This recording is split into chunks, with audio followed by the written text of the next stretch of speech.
Io non festeggio San Valentino perché secondo me San Valentino è tutto l'anno.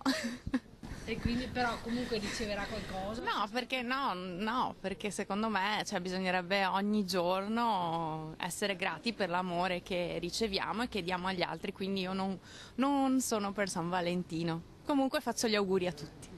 Siamo in consegna, c'è chi pensa per la moglie, chi pensa per le bambine, per le figlie, quindi un San Valentino dove hanno pensato un po' a tutti.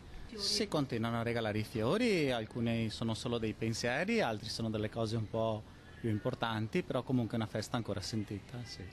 Mi ha regalato queste e poi un quaderno con la tavola periodica perché io faccio lo scientifico al Da Vinci e questo astuccio. Mi basta amore. Già quello è un regalo, Mi ha portato fuori a pranzo perché è il mio onomastico. Quindi festa doppia. Esatto. Sì. E quindi il regalo è questo o c'è qualche altro pensierino magari? Chi lo sa, magari stasera arriva qualcos'altro, non lo so. Vedremo. Sorpresa. Ho fatto un pensiero, proprio un pensiero con la mente e sto aspettando qualcuno. E quindi waiting for a friend è un'attesa.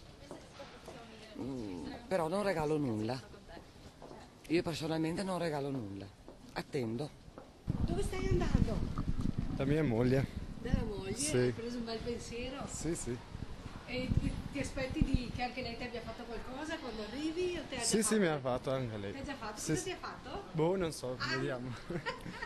Ciao, grazie. La giornata degli innamorati e quindi auguro a tutti gli innamorati della città di Treviso di godersi questa bellissima città e questa bellissima giornata, ma soprattutto auguro a tutti gli innamorati questa sera di lasciarsi travolgere dall'amore che li unisce. Dimenticatevi i problemi, li riprenderemo per mano domani mattina, ma questa sera veramente godiamoci l'amore, godetevi le proprie fidanzate, fidanzati, mariti e mogli e non pensate ad altro. Viva l'amore!